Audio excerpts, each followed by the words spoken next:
ಸ್ನೇಹಿತರೆ, ಕಾಂಗ್ರೆಸ್ ಪಕ್ಷದ ಇತಿಹಾಸದಲ್ಲಿ ಭಾರತ ಬಿಟ್ಟು ತೊಲಗಿ ಎನ್ನುವ 1942ರ ಕಾರ್ಯಕ್ರಮ ಅತ್ಯಂತ ಮಹತ್ವದ್ದು ಮತ್ತು ಚಾರಿತ್ರಿಕವಾದದ್ದು. ಈ ಕಾರ್ಯಕ್ರಮವನ್ನು ಇವತ್ತು ನಡೆಸ್ತಿರ್ತಕ್ಕಂಥ ಪ್ರದೇಶ ಕಾಂಗ್ರೆಸ್ ಸಮಿತಿಯ ವತಿಯಿಂದ ನಡೆಯುತ್ತಿರುವ ಸಮಾರಂಭದ ಅಧ್ಯಕ್ಷತೆಯನ್ನು ವಹಿಸಿರುವ ನಮ್ಮೆಲ್ಲರ ಕಾಂಗ್ರೆಸ್ ಪಕ್ಷದ ಅಧ್ಯಕ್ಷರು, ನೆಚ್ಚಿನ ನಾಯಕರು ಆಗಿರತಕ್ಕಂಥ ಶ್ರೀ BK ಹರಿಪ್ರಸಾದ್ ಸಾಹೇಬ್ರೆ, ಕರ್ನಾಟಕ ಸರ್ಕಾರದ ಗೌರವಾನ್ವಿತ ಸಚಿವರಾಗಿರುವ ಶ್ರೀ ರಾಮಲಿಂಗ ರೆಡ್ಡಿಯವರೇ, ಇಲ್ಲಿ ನೆರೆದಿರ್ತಕ್ಕಂಥ ಶಾಸಕರೇ, ಮಾಜಿ ಶಾಸಕರೇ, ಸಂಸದರೇ, ಮಾಜಿ ಸಂಸದರೇ ಮತ್ತು ಎಲ್ಲ ಕಾಂಗ್ರೆಸ್ ಪಕ್ಷದ ಕಟ್ಟಾಳುಗಳೇ, ಕಾಂಗ್ರೆಸ್ ಇತಿಹಾಸದಲ್ಲಿ ಇದು ಒಂದು ಮೈಲಿಗಲ್ಲು. ಯಾಕೆ ಅಂದರೆ ಅಲ್ಲಿಯವರೆಗೆ ಅನೇಕ ಕಾರ್ಯಕ್ರಮಗಳು ಕಾಂಗ್ರೆಸ್ ಪಕ್ಷದ ಇತಿಹಾಸದಲ್ಲಿ ನಡೆದಿದ್ದವು. ಮಹಾತ್ಮ ಗಾಂಧಿಯವರು ಈ ಘೋಷಣೆಯನ್ನು ಕೂಗುವ ಹೊತ್ತಿಗೆ, ಡೂ ಆರ್ ಡೈ, ಮಾಡು ಇಲ್ಲವೇ ಮಡಿ ಅನ್ನುವ ಘೋಷಣೆಯನ್ನು ಕೂಗುವ ಹೊತ್ತಿಗೆ ಅನೇಕ ಸಾರ್ವಜನಿಕ ಕಾರ್ಯಕ್ರಮಗಳನ್ನು ಮಾಡಿ ಇಡೀ ಭಾರತ ಬ್ರಿಟಿಷರ ಸಾಮ್ರಾಜ್ಯಶಾಹಿ ಆಡಳಿತದ ವಿರುದ್ಧ ಬಹುದೊಡ್ಡ ಹೋರಾಟವನ್ನು ಸಂಘಟಿಸಿತ್ತು, ರೂಪಿಸಿತ್ತು.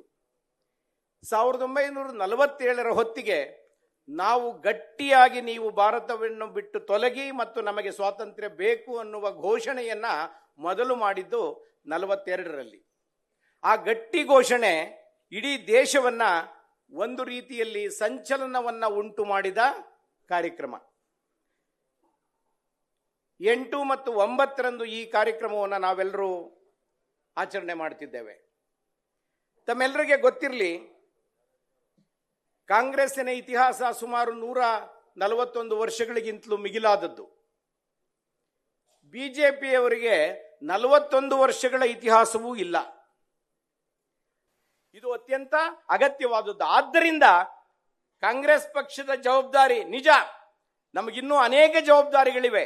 ಆದರೆ ಈ ರಾಷ್ಟ್ರವನ್ನು ಕಲಕುತ್ತಿರುವ ಜವಾಬ್ದಾರಿಗಳನ್ನು ನಾವು ಹೆಚ್ಚು ಹೊಣೆಗಾರಿಕೆಯಿಂದ ತಿಳಿಸಬೇಕಾಗಿದೆ, ಜನರನ್ನ ಸಜ್ಜುಗೊಳಿಸಬೇಕಾಗಿದೆ. ಒಂದು ಕಾಲ ಇತ್ತು, ಗಾಂಧೀಜಿಯವರು ಅರೆಸ್ಟ್ ಆದಾಗ, ನೆಹರು ಅವರು ಅರೆಸ್ಟ್ ಆದಾಗ, ಮೌಲಾನಾ ಕಾಲಂ ಅವರು ಅರೆಸ್ಟ್ ಆದಾಗ ಜನರು ಸ್ವಯಂ ಪ್ರೇರಿತರಾಗಿ ಬೀದಿಗಿಳಿದ್ರು, ಯುವಜನರು ಬೀದಿಗಿಳಿದ್ರು, ಮಹಿಳೆಯರು ಅಂಡರ್ ಗ್ರೌಂಡ್ ನಲ್ಲಿ ಕೆಲಸ ಮಾಡತಕ್ಕಂಥ ಕೆಲಸವನ್ನು ಮಾಡಿದ್ರು ಡೂ ಆರ್ ಡೈ ಹೋರಾಟದಲ್ಲಿ. ಇವತ್ತು ನಮ್ಮ ಜನ ಅದೇ ರೀತಿಯ ಕೆಲಸವನ್ನು ಮಾಡಬೇಕಾಗಿದೆ. ನಮ್ಮ ಜವಾಬ್ದಾರಿ ಇಲ್ಲ ಅಂತ ನಾವ್ಯಾರು ಮನೆಯಲ್ಲಿ ಇರತಕ್ಕದ್ದಲ್ಲ. ನಾವು ಈ ಜವಾಬ್ದಾರಿಯನ್ನ ದೇಶ ಕಟ್ಟುವ ಒಂದು ಮೆಟ್ಟಿಲಾಗಿ ಬಳಸಿಕೊಂಡು ಅದರ ಕೆಲಸವನ್ನು ಮಾಡಬೇಕಾಗಿದೆ. ಅಂತ ಕೆಲಸ ಮಾಡೋದಕ್ಕೆ ಈ ಕ್ವಿಟ್ ಇಂಡಿಯಾ ಮೂವ್ಮೆಂಟ್, ಮಾಡು ಇಲ್ಲವೇ ಮಡಿ ಎನ್ನುವ ಹೋರಾಟ ನಮ್ಮನ್ನ ರಕ್ಷಣೆ ಮಾಡಬೇಕು.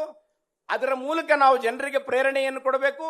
ಆ ಪ್ರೇರಣೆಯ ಮೂಲಕ ಹೊಸ ರಾಷ್ಟ್ರವನ್ನ, ಹೊಸ ಸಮಾಜವನ್ನ, ಸಮಸಮಾಜವನ್ನ ಕಟ್ಟುವ ಕಡೆಗೆ ನಾವೆಲ್ಲರೂ ಕೂಡ ಹೆಜ್ಜೆ ಹಾಕಬೇಕು. ಅದಕ್ಕೆ ಪ್ರೇರಣೆ ಆಗಲಿ ಈ ಸಭೆ ಸಮಾರಂಭ ಅಂತ ಹೇಳಿ ನನ್ನ ಮಾತನ್ನ ಮುಗಿಸ್ತೇನೆ. ನಮಸ್ಕಾರ. ನ್ಯೂಸ್ ಫಸ್ಟ್, ನಿರ್ಭೀತಿಯಿಂದ ನಿಮ್ಮ ಪರವಾಗಿ.